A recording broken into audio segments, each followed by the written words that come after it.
यहाँ किसी ने पूछा था, बोला कौन लोग हैं जो कामयाब होते हैं, कैसे लोग कामयाब होते हैं, कोई भी कोई बात को बता सकता है। यानी जो आदमी जीवन में बड़ा कामयाब हुआ है किसी भी फील्ड में, वो आपको कोई ना कोई अच्छी बात बता सकता है। तो इस ट्रेनिंग में आपको बुलाने का जो मकसद है, मैं एक छोटी सी स्टोरी से बताता हूं आपको। आपने शायद पहले भी कई बार सुनी होगी और मैंने भी कई बार मीटिंग्स में आपको ये बताई भी है। एक बार किसी फैक्ट्री के अंदर में बाहर की मशीन लगी हुई थी और वो मशीन खराब हो गई, तो वहां के लोकल इंजीनियर्स को बुलाया गया और उन्होंने पूरे चक्कर लगाए, पूरी सर्वे किया और वो ठीक नहीं कर पाया। फिर अमेरिका की जहां की वो मशीन थी वहां से उसको बुलाया और उसको बुलाने के बाद एक इंजीनियर आया, उस मशीन के 4 चक्कर काटे उसने और एक हथौड़ा लेके उस मशीन पे मारा और वो मशीन ठीक हो गई। और मशीन के मालिक को, फैक्ट्री के मालिक को 20 लाख रुपए का बिल थमा दिया। अब फैक्ट्री के मालिक ने बोला, साहब 20 लाख रुपए का तो हो ही नहीं सकता, आपने तो सिर्फ एक हथौड़ा मारा है। तो इंजीनियर ने बोला कि जो मैंने हथौड़ा मारा है तो कॉम्प्लीमेंट्री है, 20 लाख रुपए तो इस बात का है कि ये पता लगा है कि हथौड़ा मारना कहां है। तो आपको इस ट्रेनिंग में बुलाने की जरूरत इसलिए है कि जरूरत आपको ये पता चले और आपका बहन ये पता लगाए कि आपके हथौड़ा मारना कहां है, दिक्कत कहां है, आपको समझ गए ना। वो हथौड़े की जगह पता करने के लिए आपको इस ट्रेनिंग में आना जरूरी है। अब दूसरी बात, हम सारे लोग पैसे कमाना चाहते हैं, हम सारे लोग कामयाब होना चाहते हैं। दो बातें मैंने पूछी, क्या आप सभी पैसे कमाना चाहते हो? क्या आप सभी कामयाब होना चाहते हो? आज आपको डिसाइड करना पड़ेगा कि पैसा कमाना चाहते हो कि कामयाब होना चाहते हो। क्योंकि बात हुआ ना, यहाँ पे किसी ने मेरे से सवाल किया था, बोले ये जानना चाहता हूं कि क्यों लोग फेल होते हैं, क्यों लोग कामयाब होते हैं। इसका जवाब अब मिलेगा। अगर आपका मकसद इस बिजनेस में सिर्फ पैसा कमाना है तो यकीन मानना 3 महीने, 6 महीने, 9 महीने के बाद आपका विकेट गिरना तय है, आप इस बिजनेस से आउट हो जाएंगे। लेकिन आपका मकसद कामयाब होना है तो 10 साल बाद भी मैं और आप इसी तरह से मीटिंग में बैठे मिलेंगे। फर्क समझो, पैसा कमाना क्या होता है और कामयाब होना क्या होता है। आपके मुरादाबाद में, लखनऊ में किसी चौराहे पे आउटर में किसी एक इंसान ने ठेला लगाया बर्गर का, चाउमीन का, पिज्जा का। 2 महीने चलाया, 2 महीने तक उसका रेवेन्यू ठीक ठाक नहीं आया, ना स्टाफ की सैलरी दे पाया, ना किराया निकाल पाया। आप मुझे बताइए, वो ठेला चालू रहेगा कि बंद हो जाएगा? जोर से बोलिए, बंद या चालू? अब दोबारा बात करें अगर आपके लखनऊ से, मुरादाबाद से, बिहार से, बागपत से कोई लड़का दिल्ली जाता है यूपीएससी की तैयारी करने के लिए और 1 साल तक पूरी तैयारी करता है, जेब से पैसा लगाता है, रात को कभी खाना खाता है, कभी नहीं खाता, कभी मैगी खाता है, कभी पिज्जा खाता है, गुजारा करता है, ऐसे ही पूरी रात पढ़ाई करता है। घर में जिसके अच्छा खासा ठीक ठाक घर है, वो आदमी भी 4 बाई 6 के बेड पे पीजी में रहता है। जब भी नींद आती है ठंडे पानी के छींटे मारता है। 1 साल से जेब से पैसा लगाया जाता है और 1 साल के बाद जब एग्जाम होता है वो लड़का सिलेक्शन नहीं होता, वो लड़का रिजेक्ट हो जाता है, यानी फेल हो जाता है। उसके बाद वो लड़का क्या करता है? बोलिए, सही बोल रहे हो लेकिन जोर से बोलो। थोड़े दिन पहले आपने एक मूवी देखी होगी, 12वीं फेल करके एक मूवी आई, अगर उससे आप समझ पाएंगे, थोड़ा समझ पाएंगे। यानी उस मूवी की भाषा में बात करें तो अपने आप को रीस्टार्ट करता है, राइट। दूसरे साल ट्यूशन फीस देता है, टाइम पे जाता है, 4 बाई 6 की बेड पे रहता है, कोठड़ी में रहता है। अच्छे परिवार का रईस घर का लड़का जिसके घर में नौकर चाकर काम करते हैं, वो भी अपने हाथों से मैगी बना के गुजारा करता है और 1 साल के बाद फिर फेल हो जाता है। फिर क्या करता है? जोर से बोलिए, दोबारा तैयारी शुरू करता है। ऐसा ही होता है पीछे वालों। तीसरे साल में फिर वो तैयारी करता है। लेकिन एक चीज याद रखना, आपको एक चीज याद रखना, समझते रहना। 3 साल से तैयारी कर रहा है, 3 साल में गांव में किसी का भी बर्थडे आया, वो बर्थडे को मिस किया है उसने। गांव में किसी की शादी आई, शादी छोड़ी है। रिश्तेदारी में कोई प्रोग्राम आया, उस प्रोग्राम को मिस किया है। लेकिन अपना एक भी सब्जेक्ट और एक भी पीरियड्स जो पढ़ाई का था उसको सिंगल को मिस नहीं किया है। अगर रात को सर दर्द हुआ है तो डिस्प्रिन लेके पढ़ाई की है, लेकिन पढ़ाई पक्का की है, अपना बर्थडे तक भी भूल गया है। समझ रहे हो? तीसरे साल तक लाखों रुपए खर्च करने के बाद फिर फेल हो गया, उसके बाद क्या करेगा? एक ठेले वाला जब 2 महीने तक पैसे नहीं कमा पाया तो उसने अपना ठेला बंद कर दिया। कर ही दिया ना। लेकिन एक यूपीएससी का लड़का 3 साल तक लगातार फेल हो रहा है, 4 साल तक फेल हो रहा है, 5 साल तक फेल हो रहा है, उसके बाद भी वो वहां से नेगेटिव क्यों नहीं हो रहा?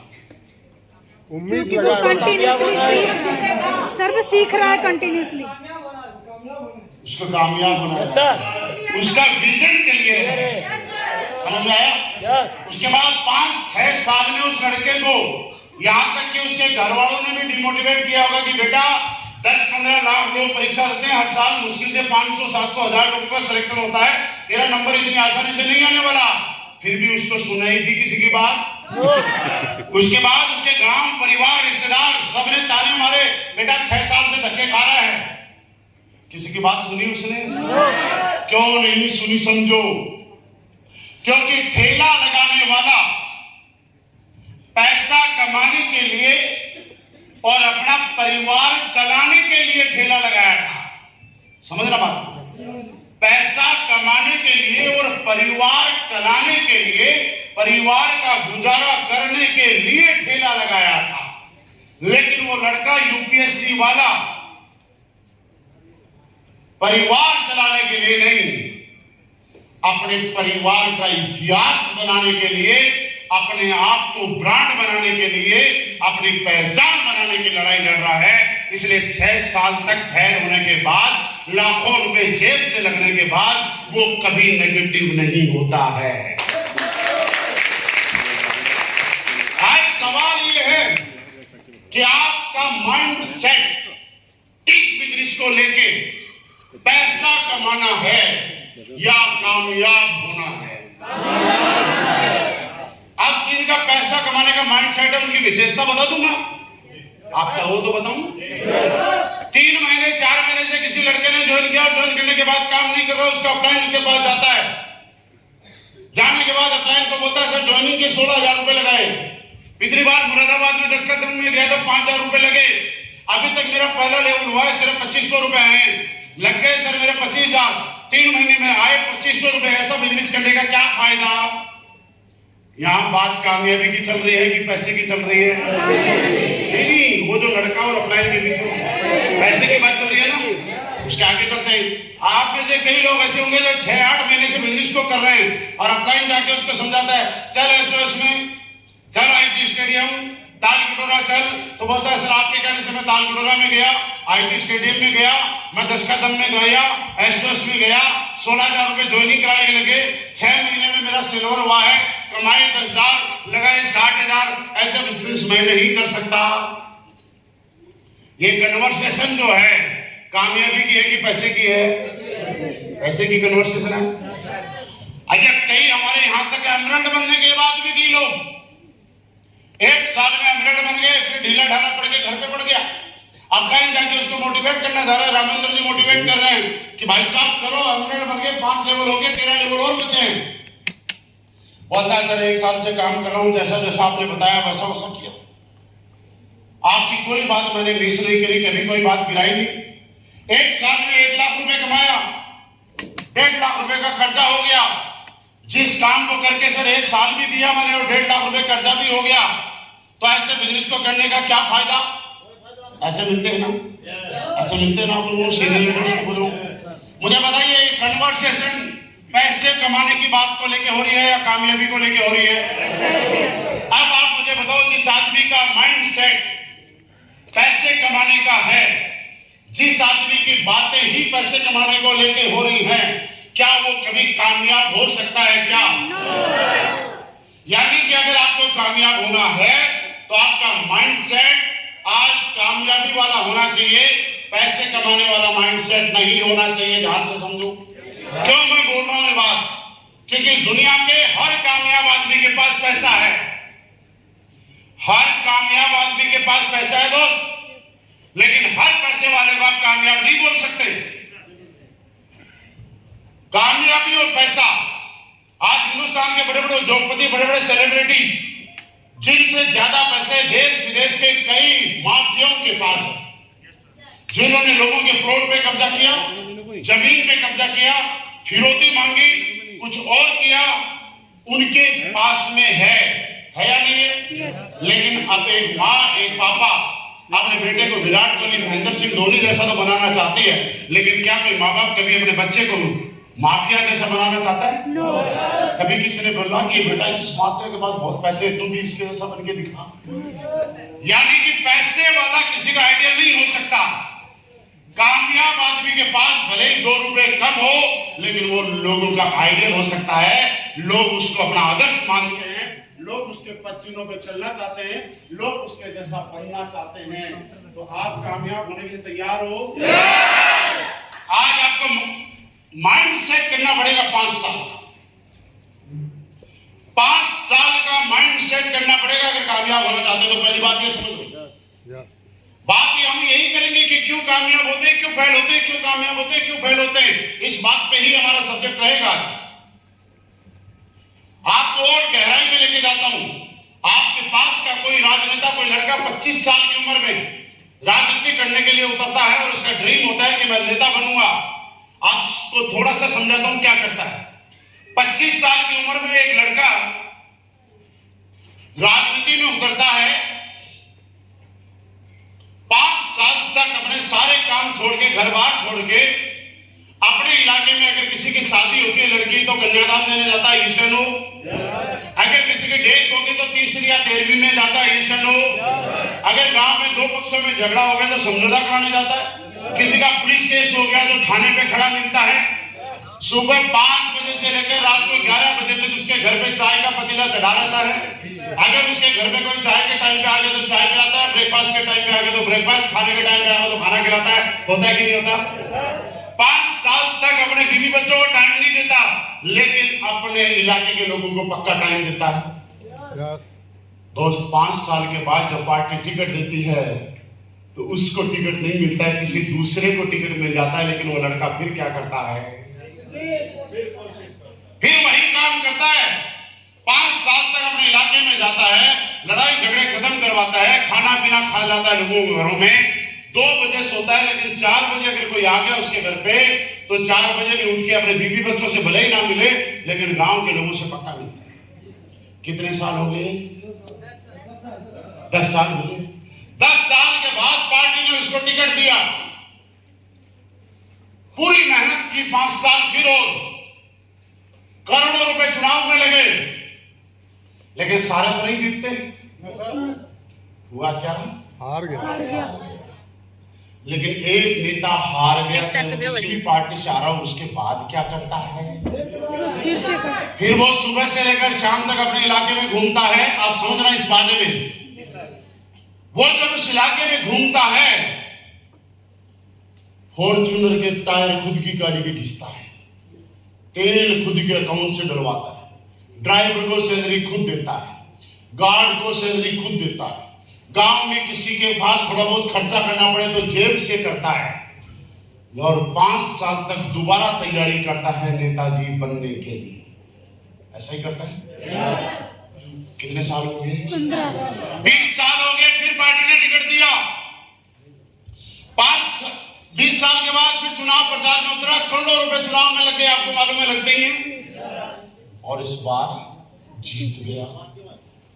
लेकिन दुर्भाग्य से सरकार बनी बीजेपी की और जीता कांग्रेस।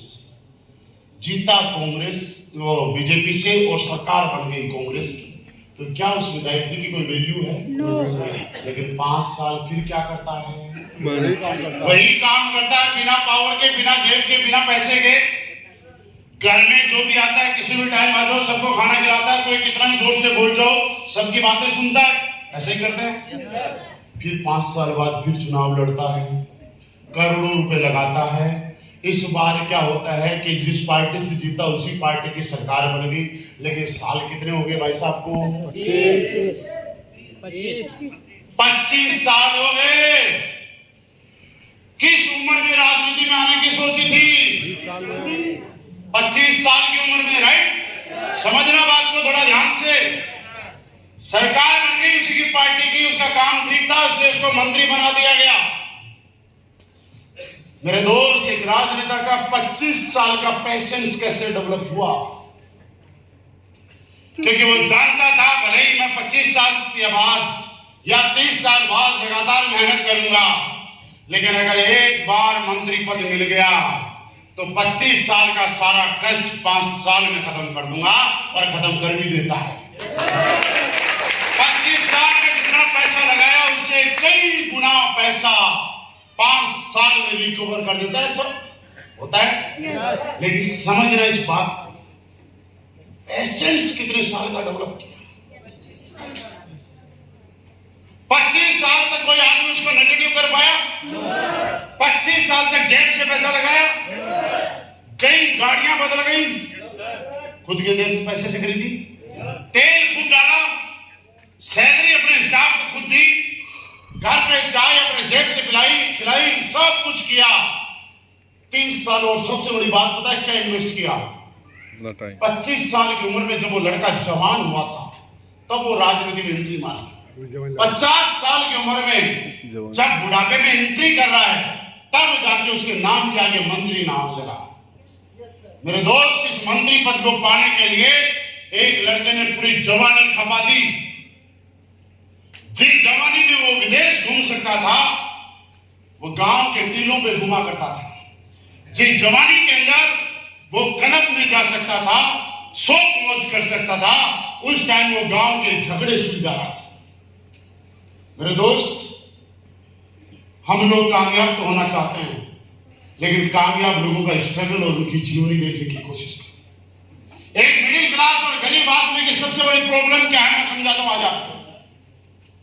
सबसे बड़ी समस्या यह है कि अगर उसके इलाके से कोई नेता जीत गया और फिर उसके गांव में नहीं आया तो वो अपने ही नेता को गाली पक्का देता है। नेता बड़े हरामी होते हैं, ये साले आते ही नहीं हैं, ये किसी की सुनते ही नहीं हैं, ये हमारा कोई काम करवाते ही नहीं हैं, हमने जीता क्या दिया, ये हमारा एहसान भूल गए, हमने वोट दिया तभी तो जीता। ठीक है, आप वोट उसको नहीं देते तो किसी और को देते, पर वो 25 साल से धक्के नहीं खा रहा था, वो 25 साल से धक्के नहीं खा रहा था तो आप वोट से वोट देने थोड़ी आता था। इस दुनिया की एक रीत है, आज के बंद कर देना ये काम। दुनिया में लोग क्यों कामयाब नहीं होते, कारण और आम मिडिल क्लास और गरीब लोग की सबसे बड़ी प्रॉब्लम यह है कि वो गरीब और मिडिल क्लास इसलिए है कि वो हमेशा कामयाब लोगों से चिढ़ता है। जब कोई नेता बड़ा बन जाता है तो नेता से चिढ़ता है, जब कोई उद्योगपति बड़ा बन जाता है तो उद्योगपति से चिढ़ता है। बड़े बड़े ज्ञान के सागर, पिछले 8-10 दिनों पहले से देखा होगा आपने फेसबुक इंस्टाग्राम पे ज्ञान की नदियां बहा रहे थे।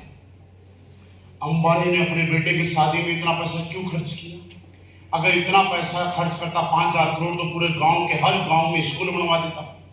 ऐसा जो ज्ञान दे रहा था कोई, जिससे अपने बच्चे की स्कूल की फीस नहीं दी जा रही, वो 5,000 करोड़ का हिसाब किताब बना के भेज रहा है फेसबुक पे कि इतने स्कूल बन जाते।